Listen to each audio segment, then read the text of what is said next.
हाँ जी, तो स्टूडेंट्स आज का जो हमारा लेक्चर है वो है प्रोबेबिलिटी मैथ्स फंक्शन के ऊपर। पहले हमने प्रोबेबिलिटी डेंसिटी फंक्शन स्टडी किया था। इस लेक्चर में हम प्रोबेबिलिटी मैथ्स फंक्शन स्टडी करने जा रहे हैं। देखें, वो हिस्टोग्राम, इक्वलाइजेशन और लीनियराइजेशन का ही टॉपिक है, लेकिन ये है हमारे पास किस चीज़ के लिए? ये है प्रोबेबिलिटी मैथ्स फंक्शन के लिए। अब असल में प्रोबेबिलिटी डेंसिटी और प्रोबेबिलिटी मैथ्स फंक्शन में फ़र्क क्या आया, वो मैं आपको पहले क्लियर कर दूं। जो आपका प्रोबेबिलिटी ये डेंसिटी फंक्शन था ना, ये वाला पीडीएफ, ये होता है जब आपका सिग्नल डिस्क्रीट होता है, यानी कि डिसकंटिन्यूअस होता है, ठीक है।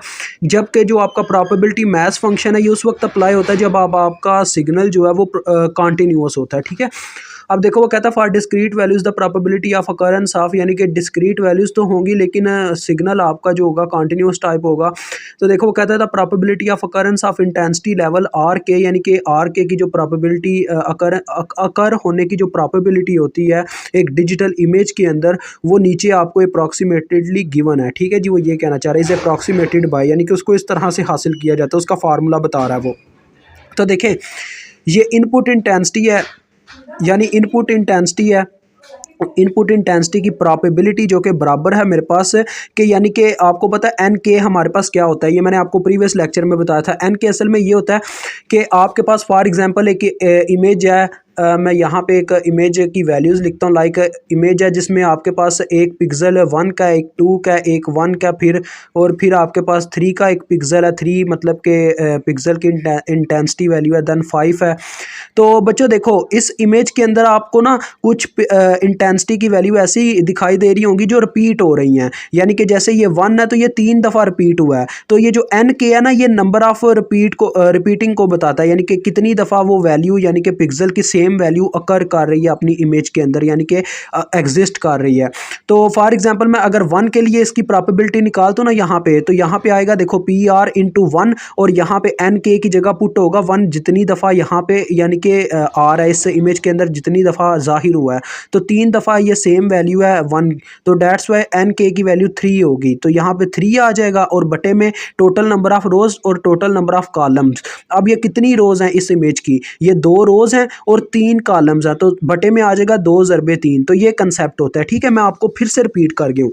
अब देखें, के के बारे में उसने बताया कि के की लिमिट कहाँ से लेके कहाँ तक होती है। आपको याद होगा मैंने आपको बताया था इंटेंसिटी की लिमिट जो होती है वो 0 से L-1 तक होती है। इसी तरह से के की भी बच्चों यही लिमिट होती है, 0 से L-1 तक। और एस की भी आपको यही लिमिट बाद में मिलती है, 0 से L-1 तक, क्योंकि जो आपकी मतलब कि जो आप इनपुट दोगे वही आपको रिजल्ट में आउटपुट मिलेगी ना, तो फिर रेंज जो है वो सेम रहती है, ठीक है। ये चीज़ आपने याद रखनी है। आगे देखो वो क्या कहता है मुझे, then the discrete form of transformation is, यानी जब हम उसको यानी कंटिन्यूअस को डिस्क्रीट फॉर्म में ले जाते हैं, डिस्क्रीट फॉर्म जो ट्रांसफॉर्मेशन की होती है वो हमारे पास क्या होती है? देखो बच्चों, वो हमारे पास होती है S K is equal to transformation of input intensity, यानी इसके ऊपर कोई ट्रांसफर फंक्शन अप्लाई हो रहा है which is equal to L-1। यहाँ पे देखें सिग्मा आ गया है और अंदर पी आर आर जे है, ठीक है, और ये लिमिट लिखी हुई है, जे इज़ इक्वल टू 0 से के तक जाएगा, ठीक है। अब देखें, आपको याद होगा जो हमने प्रीवियस फार्मूला पढ़ा था उसमें और इसमें एक डिफरेंस आ रहा है। वहाँ पे एक तो डिफरेंस ये था, वो मैं फार्मूला ही आपको लिखे देता हूँ यहाँ पे, क्योंकि मैंने पेन पकड़ा हुआ है तो मैं लिख देता हूँ। वहाँ पे एक तो ये इंटेंसिटी का साइन आ जाता है, ठीक है, 0, और यहाँ पे ये आर होता है, और यहाँ पे आपको याद होगा पी आर ऑफ डब्ल्यू था हमारे पास, पी आर ऑफ डब्ल्यू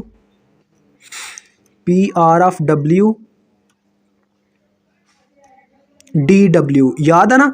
ये मैंने आपको पढ़ाया था फार्मूला एस का अपने प्रीवियस में, यानी कि प्रोबेबिलिटी डेंसिटी फंक्शन में। ये तो प्रोबेबिलिटी मैथ्स फंक्शन के लिए फार्मूला ना, वो प्रोबेबिलिटी ये यानी प्रोबेबिलिटी डेंसिटी फंक्शन के लिए था, जिसके यहाँ पे बाहर L-1 इसके भी बाहर होता है।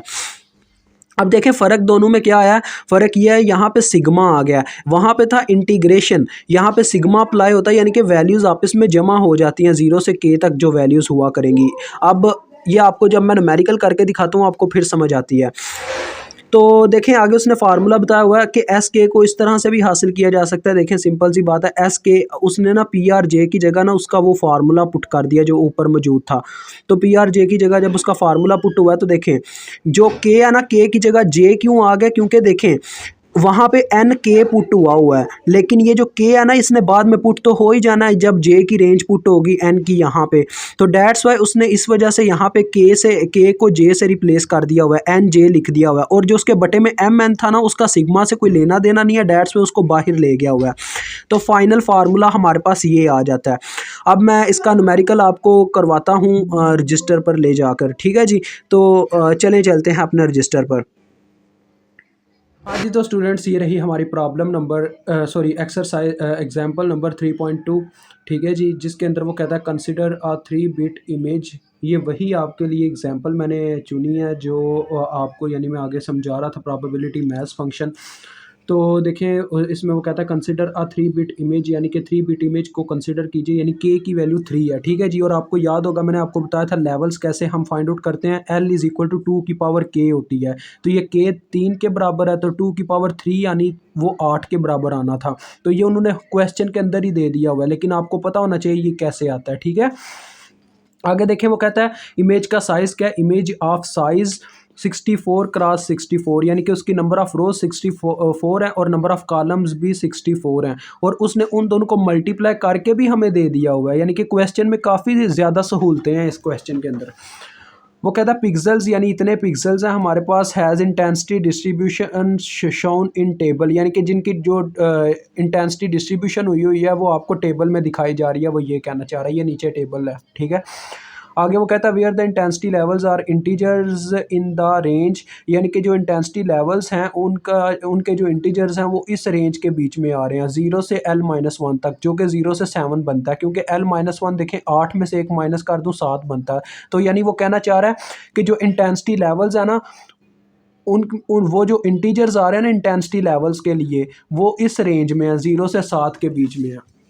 आगे देखिए वो कहता था histogram of our hypothetical image is sketched in figure, यानी कि इसकी जो हाइपोथेटिकल अपने पास इमेज बनता है इसका हिस्टोग्राम वो यहाँ पे बना हुआ है, ठीक है। वो ये कहना चाह रहा है फिगर में, यानी कि स्केच किया गया हुआ है क्वेश्चन के अंदर। अब देखें हमने करना क्या है, हमने असल में बच्चों एस की वैल्यूज फाइंड आउट करनी है, देन उसको हम ड्रा करेंगे, ठीक है।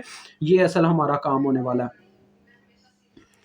तो देखें सबसे पहले मुझे एस का आपको मैंने जो लेक्चर दे रहा था उसमें आपने देखा कि मैंने आपको एस का फार्मूला स्टडी करवाया था। क्या फार्मूला था हमारे पास एस का फार्मूला था S K is equal to transfer function of R K which is equal to, जो कि हमारे पास बराबर था यहाँ पे L-1 था, L-1 और एक सिग्मा के साथ रेंज थी। रेंज हमारे पास कितनी थी बच्चों आपको याद होना चाहिए, रेंज हमारे पास थी अपने पास जे की रेंज थी जो कि 0 से L-1 तक होती है, 0 से के तक होती है। के की रेंज भी आपको मैंने बताया था कहाँ से लेके कहाँ तक होती है, 0 से L-1 तक। तो वही सेम ही बात है। तो चलो मैं 0 से के अभी लिख देता हूँ, ठीक है, क्योंकि ये ना रेंज के की पुट होती जाएगी। अब मैं आपको बताता हूँ नेक्स्ट आगे आपको पता है यहाँ पे क्या था, प्रोबेबिलिटी ऑफ आर, ये था फार्मूला। अब हमने ना जितने मतलब आपने ये चीज़ याद रखनी है, के की रेंज अगर 0 से L-1 तक है यानी 0 से 7 तक है, तो यहाँ पे 1 बाय 1 के की वैल्यू पुट होती जानी है। पहले S0 मालूम होगा, फिर S1 मालूम होगा, फिर S2 मालूम होगा, इस तरह से ये रेंज चलती चली जाएगी, ठीक है। तो देखो पहले मैं के की वैल्यू 0 पुट करता हूँ। के की वैल्यू जब मैंने 0 पुट की तो यहाँ पे देखें आ गया S0 इज़ इक्वल टू, ये लिखने के बीच में अब कोई ज़रूरत नहीं है आपको, L-1 जो निकलता है उसको बस देख ले क्या निकलता है, उसको बस डायरेक्ट पुट करते रहें, क्या बार बार पुट करना। तो देखिए L-1 असल में हमारे पास 7 के बराबर है, ये चीज़ हमने यहाँ पे भी देखी है। वैसे भी L की वैल्यू 8 हमें गिवन है, तो 8 में से 1 माइनस कर दें 7 आता है, तो 7 आगे ये sigma J is equal to 0 से, या सम ऑफ बिस को कहा जाता है। के की क्या वैल्यू है इसमें 0, तो 0 से 0 यानी कि सिंपल सी बात है 0 पुट होने वाला है। अभी आपको समझ आ जाता है मैं क्या कहना चाह रहा हूँ। यहाँ पे हमारे पास आ गया R of 0, sorry R of K ही रहेगा, इसको कोई फ़र्क नहीं पड़ेगा क्योंकि अभी हमने रेंज पुट नहीं की, ये वाली रेंज नहीं पुट हुई। अब जब मैं इस रेंज को अंदर अप्लाई कर देता हूँ इस रेंज को अंदर, तो मेरे पास देखें क्या आ जाएगा, मेरे पास आ जाएगा 7 पी आर इंटू R0, ये चीज़ आ रही है। आर ज़ीरो की मेरे पास प्रॉपिबिलिटी बच्चों देखो कितनी है, आर ज़ीरो की प्रॉपिबिलिटी है 0.19, तो यहाँ पे 0.19 असल में पुट हो जाएगा 7 इंटू 0.19, तो ये आपके पास पहले एस ज़ीरो की वैल्यू आ जाएगी। ठीक है, अभी मैं इसको निकालता हूँ। अभी हम ना आगे मूव करते हैं, पहले k इज़ इक्वल टू 1 पे, क्योंकि मैं एक चीज़ आपको समझाना चाहता हूँ जो यहाँ पे उस्ताद समझाने में मार खा जाते हैं। k की जगह यहाँ पे जब 1 पुट हुआ तो मेरे पास इस तरफ आपको पता है l-1 तो 7 ही आना, तो आप एक दफ़ा लिख के फिर 7 लिख लें तो तब भी ठीक है, वैसे भी ठीक है। अब देखें अंदर क्या है मेरे पास, ये आ गया j इज़ इक्वल टू 0 से 1 तक। ठीक है, क्योंकि k की जगह 1 पुट हो गया और अंदर है पी आर इंटू आर के। ठीक है, अब देखो बच्चों हो क्या रहा होता है, मैं आपको असल चीज़ समझाता हूँ जो मैं आपको ये स्टेप समझाना चाहता हूँ। उस्ताद तो डिफ़िकल्टी में डाल देते हैं, लेकिन मैं उस डिफ़िकल्टी से निकालना चाहता हूँ आपको। वो ये है कि देखो अगर मैं ये लिमिट पुट करना स्टार्ट करता हूँ तो पहले 0 पुट होगा k की जगह, तो देखो मेरे पास क्या बन जाएगा 7 अंदर। चलो मैं आपको करके दिखाता हूँ एक दफ़ा, तो बाद में आप समझ जाएंगे।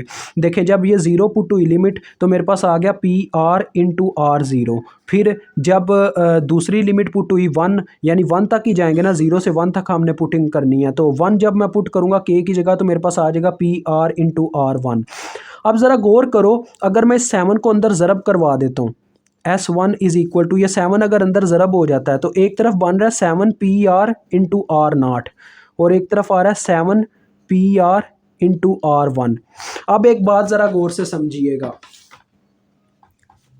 ये आपके पास क्या है, ये फंक्शन, ये जो फार्मूला बना हुआ ये आपके पास किसके बराबर था, ये आपके पास एस नाट के बराबर था। ये देखें 7 P R into R naught is equal to S naught था। तो असल में होता पता है क्या है, आप जैसे जैसे एक एक स्टेप आगे मूव करते जाते हो ना, प्रीवियस वाली वैल्यू जो है वो नए वाली वैल्यू में जमा हो रही होती है। यानी कि ये मेरे कहने का ये मतलब है, ये देखो ये एस नाट के बराबर हो गया, प्लस आगे वो जो फार्मूला अप्लाई हो रहा होता है ना, असल में वो 7 यानी आपका जो l-1 है वो करंट के की वैल्यू है ना, वो पुट करके जो प्रॉपिबिलिटी आती है उसके साथ ज़रब खा के उसमें जमा हो जाएगी प्रीवियस वैल्यू में। यानी यहाँ पे देखो 7 है ना इंटू प्रॉपिबिलिटी ऑफ R1 आ रहा था, R1 मेरे पास कितनी थी प्रॉपिबिलिटी R1 की, ये देखें 0.25 है, तो ये 0.25 आ गया यहाँ पे। ठीक है, समझ रहे हो मेरी बात को। अब इसका जो भी आंसर आएगा ना, जब देखो मैं k की वैल्यू 2 रखूंगा ना, k की वैल्यू 2 रखूंगा तो पता क्या होगा, S2 के केस में ये होगा कि S1 जमा होगा किसमें 7, यानी कि l-1 इंटू प्रॉपिबिलिटी, जो यहाँ पे नंबर है ना वो यहाँ पे आर के वैल्यू पुट होगी। ये असल चक्कर है। ठीक है, यानी कि प्रीवियस वाली वैल्यू करंट वैल्यू में जमा हो रही होती है, यानी कि असल मेन फार्मूला ऐसे ही चल रहा होता है। मतलब आप अपने माइंड में इसको इस तरह से चला के ना पूरा क्वेश्चन हल कर सकते हो। लाजमी नहीं है कि सारा क्वेश्चन बार बार उसको जमा करते जाओ। ये ऐसे ही है कि आप जैसे ना 10 जमा 10 20 करते हो, और फिर उस 20 में आपने जब 10 जमा करके 30 करना है ना, तो आप क्या कर रहे हो, फिर से 10 से शुरू, 10 से फिर से 10 से शुरू करने बैठ जाते हो। यानी आप कहते हो अच्छा जी ये मेरे पास 10 के, ये जैसे मैं ये कहता हूँ, देखें फॉर एग्जांपल पहले मेरे पास 2 पेंसिल्स थी, ठीक है, मैंने इन दोनों को जमा किया, मैंने कहा जी मेरे पास 2 पेंसिल्स हैं। जैसे ही मेरे पास तीसरी पेंसिल आती है तो मुझे तो डायरेक्ट ये कहना चाहिए ना इसमें, इन 2 में जमा करके ये तीसरी को, कि मेरे पास 3 पेंसिल्स हो गई हैं। लेकिन अगर आप इस तरह फार्मूला नहीं चलाते जिस तरह मैंने आपको तरीका बता दिया है, तो आप फिर ये काम कर रहे हो, ये बेवकूफ़ी वाला काम कर रहे हो। यानी 3 पेंसिल जैसे आई फिर से आपने शुरू वाली गिननी शुरू कर दी। ये देखें ये 1, ये 2, ये 3, आपने कहा अच्छा जी मेरे पास आप 3 पेंसिल हैं। आप डायरेक्ट नहीं थे कह सकते, यानी कि ये ऐसे बीच में डाल के भाई मेरे पास 3 पेंसिल हैं। अगर ये चौथी पेंसिल आ गई, आप फिर से पागलों की तरह यानी कि ये वाली पेंसिल पकड़ के एक एक करके गिनना शुरू कर दोगे। डायरेक्ट कहो ये 3 है तो ये एक और एक जमा की तो 4 हो गई। ऐसे मैं ये कंसेप्ट यहाँ पे कहना चाह रहा हूँ।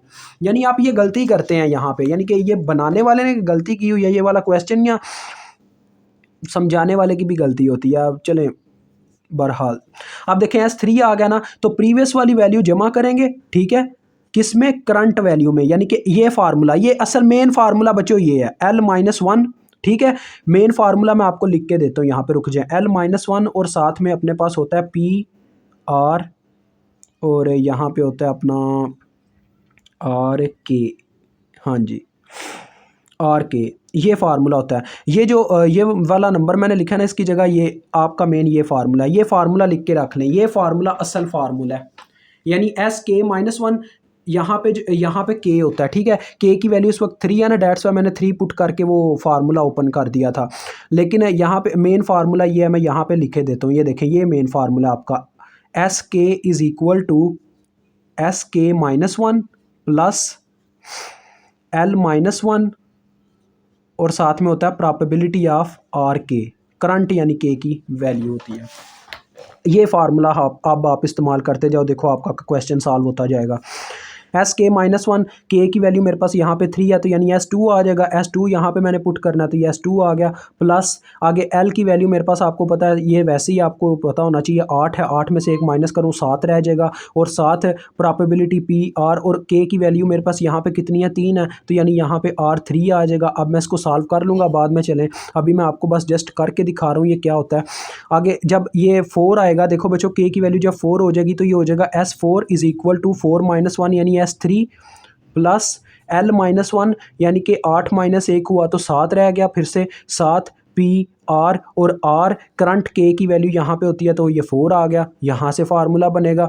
अब देखो जब k इज इक्वल टू 5 हो जाएगा, हमने k की लिमिट L -1 तक लेके जानी है तो L -1 असल में 7 है, 7 तक हमने जाना है।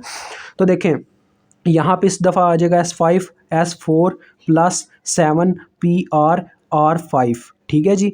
और देन के इज़ इक्वल टू 6 आते हैं जब, तो S6 is equal to S5 plus 7 PR R6, ठीक है। फार्मूला मेन ये है जो मैंने आपको यहाँ पे लिखवा दिया है, ये फार्मूला मैंने खुद जनरेट किया बच्चों, ये फार्मूला इस पर अप्लाई होता है, एप्लीकेबल है, ये एग्जैक्ट आंसर लाएगा, आप चेक कर लीजिएगा।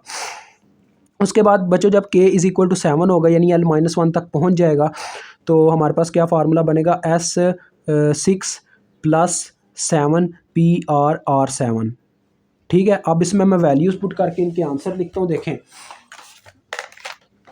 पहली वैल्यूज़ जो थी 7 ज़रबे 0.19, 7 ज़रबे 0.19 तो ये मेरे पास आता है 1.33। बाद में इनको राउंड ऑफ करके लिखेंगे, आपको इतना याद रहना चाहिए, इंटेंसिटी की वैल्यू हम हमेशा राउंड ऑफ करके लिखते हैं, ठीक है, ये चीज़ आपने भूलनी नहीं है। अब देखें ये 1.33 वैल्यू मुझे मिल गई थी यहाँ पे, यानी 1.33 पुट होगा इसकी जगह, और प्लस 1.33 में क्या होगा 7 टाइम्स ऑफ 0.25, तो ये मेरे पास आता है 3.08, यानी इसकी वैल्यू आ जाती है 3.08। अब देखें इसकी बात करूं तो ये प्रीवियस वाली वैल्यूज S1 वाली 3.08 यहाँ पे आई, 3.08 plus 7 times of PR of R2 की मुझे प्रॉबिलिटी देखनी होगी, R2 की वो देखें वो प्रॉबिलिटी 0.21 लिखी हुई है तो यानी बीच में आ जाएगा 0.21, तो ये देखें मेरे पास इसकी वैल्यू आती है 4.55। देन इसकी बात करूं S3 की, तो ये देखें इसमें S2 की वैल्यू में ये जमा हो रहा है तो S2 की वैल्यू ही हमने निकाल के कैलकुलेटर पे रखी हुई है, प्लस उसमें बस जस्ट कर दो 7 ज़रबे PR probability of R3, probability of R3 देखें कितनी है, वो है 0.16, तो इसके अंदर आ जाएगा 0.16, यानी कि जस्ट प्रीवियस वाली वैल्यू में करंट वैल्यू जमा करते जाएंगे तो हमारे आंसर आते जाएंगे। 5.67 आता है। अब देखें इसमें आता हूँ तो 5.67 यहाँ पे आ गया S3 के तौर पे, 5.67 में हमने जमा करना है plus 7 times of answer plus 7 times of current value यानी कि R4 की प्रॉबिलिटी देखो बच्चों 0.08 है तो यहाँ पे आ गया 0.08, तो ये मेरे पास आ जाता है 6.23। देन आपको पता है ये करंट ये यहाँ पे आके यानी S4 के तौर पे वर्क करेगा, मेरे कैलकुलेटर में पड़ा रहना चाहिए, और प्लस 7 टाइम्स ऑफ मुझे प्रोबेबिलिटी ऑफ R5 R5 को इसमें जमा करना होगा। प्रोबेबिलिटी ऑफ R5 देखें कितनी है 0.06, तो ये देखें जब मैं ये जमा करता हूँ तो मेरे पास आ जाता है 6.65। अब ये as a current value S5 जो है यहाँ पे आ जाएगा, और प्लस उसमें होगा 7 times of probability of R6, और ये देखें प्रोबेबिलिटी ऑफ R6 0.03 है, और ये मेरे पास आ जाता है 6.86, और फाइनली ये 6.86 एज S6 के तौर पे यहाँ पे आ जाएगा। देन उसमें प्लस किया जाएगा 7 times of probability of R7 जो कि 0.02 है, और ये पूरा बच्चों 7 हो जाता है। अब देखें जो बच्चे जो मतलब के नंबर इशारिये की फॉर्म में पड़े हुए हैं ना, फ्रैक्शन की फॉर्म में, उनको आपने राउंड ऑफ करके लिखना है। जो अगर पॉइंट आपको पता ही है, पॉइंट के अगर इशारिये के बाद 5 से बड़ा नंबर हो तो हम इस तरफ एक जमा करके लिखते हैं, अगर 5 से छोटा नंबर हो तो उसको राउंड ऑफ करके जस्ट उसी तरह लिख देते हैं। अब ये है 1.33 S0 की वैल्यू 1.33, इसको राउंड ऑफ करके लिखूँ तो ये 1 लिखा जाएगा। उसके बाद ये 3.08 था S1, तो इसको राउंड ऑफ करके लिखा जाए तो ये 3 लिखा जाएगा, ठीक है। देन ये मेरे पास देखें, ये जो वैल्यू है ना, ये वाली S2 की वैल्यू वो है 4.55। अब 5 के बराबर हो गया, 5 के बराबर होता तो तब भी मैं सोचता कि इसको ना बढ़ाऊं, लेकिन ये 5 से ऊपर हो गया। देखें 50 नहीं है, ये 55 हो गया, 55। डेट्स में मैं इसको राउंड ऑफ करके ना एक इसकी वैल्यू में जमा कर दूंगा, 4 को 5 बना दूंगा। और इसकी बात करूं तो देखो ये 5.6 है, तो इसको राउंड ऑफ करने पे 6 लिखा जाएगा। और ये 6.23 है, यानी कि बाद वाला नंबर है 5 से छोटा, डेट्स वाई ये 6 का 6 लिखा जाएगा राउंड ऑफ करने के बाद।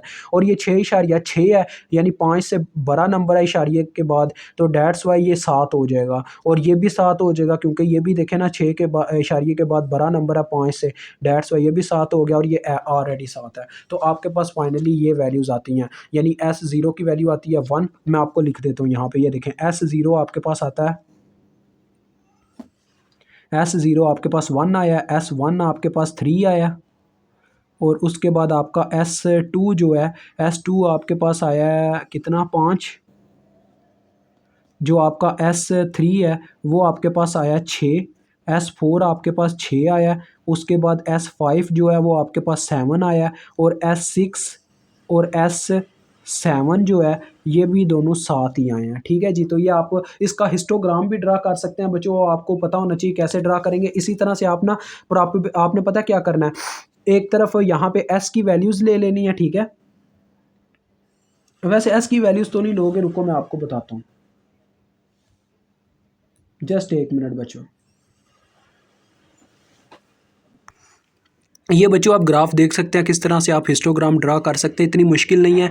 जस्ट आपने SK की वैल्यूज़ देखे मेंशन की हुई हैं, और जो आपके पास वैल्यूज़ आई हैं ना, जैसे 1 आपके पास वैल्यू आई है 0 के ऊपर, यानी S0 के ऊपर, तो आपके पास जो R0 की प्रॉपेबिलिटी थी ना, यानी कि आपने प्रॉपेबिलिटी इनपुट इंटेंसिटी वाली ही लेनी है, यानी कि जो PSSK है ना वो बराबर है PRRK के। तो देखें जब आपने यानी कि R की 0 वाली वैल्यू पुट की है तो आपके पास आता है 1 आता है, तो आपने इसकी प्रॉपेबिलिटी 0.19 के बराबर असर में रखी हुई है, क्योंकि जो R0 की प्रॉपेबिलिटी थी ना R0 की, वो 0.19 के बराबर थी। यानी कि कहने का सिंपल सा मेरा ये मतलब है कि आपने इनकी जो वैल्यूज़ रखनी है ना, ये नीचे वालों की, वो आपने सेम प्रॉपेबिलिटी की ऊपर वाली देख के रखनी है, ठीक है। जस्ट ये कंसेप्ट आपने, और एक और बात आपको बतानी थी, इस चीज़ से आपने परेशान नहीं होना कि देखें अब कई जगह पे ऐसा भी है कि इनपुट यानी कि आउटपुट इंटेंसिटी की वैल्यू सेम है, जबकि इनपुट इंटेंसिटी की वैल्यू डिफरेंट हुई है, राउंड ऑफ करने से सेम हो गई है हमारे पास वैल्यू। तो तब आपने पता क्या करना है, देखें S3 की वैल्यू 6 है, S4 की वैल्यू भी 6 है, तो आपने ड्रा तो 6 के ऊपर ही यानी ये करना है प्रॉपेबिलिटी को, लेकिन R3 और R4 की जो आपके पास प्रॉपेबिलिटी वैल्यू है ना, उनका आंसर सेम आया ना वहाँ पे, तो डेट्स में उनको एक साथ दिखाने के लिए आपने क्या करना है, इन दोनों की प्रॉपेबिलिटी वैल्यूज़ को जमा करके लिखना है, यानी 0.16 जमा 0.08 करूँ तो कितना बनता है, 0.24 बनता है ना। तो देखें ये दोनों आंसर दे रहे हैं 6, तो देखें 6 के ऊपर ना इसने 0.24 तक इसको खींचा हुआ है, ठीक है। ये आपने कंसेप्ट याद रखना है। उसके बाद देखो जो अपने पास S5 है, S6 है और S7 है, इन सब का आंसर 7 आया हुआ है। तो आपने पता क्या करना है, 7 के ऊपर ना अपने 5वें, छठे और 7वें इनपुट इंटेंसिटी वाले की प्रॉपेबिलिटी को जमा करके लिखना है। देखें 0.06 0.3 जमा करने पे 0.9 हो जाएगा, 0.09, और जब 0.02 जमा करूँगा तो 0.11 हो जाएगा, यानी 0.11। तो ये देखें 7 के ऊपर इसने 0.11 ड्रा किया हुआ है। ये देखें यहाँ से एरो को मैं खींच के लेके जाता हूँ तो यहाँ पे 0.11 ड्रा हुई है, ठीक है। तो मतलब कि आप समझ गए होंगे। अब इस बात को मैंने सोचा आपको थोड़ा और एक्सप्लेन कर दूं।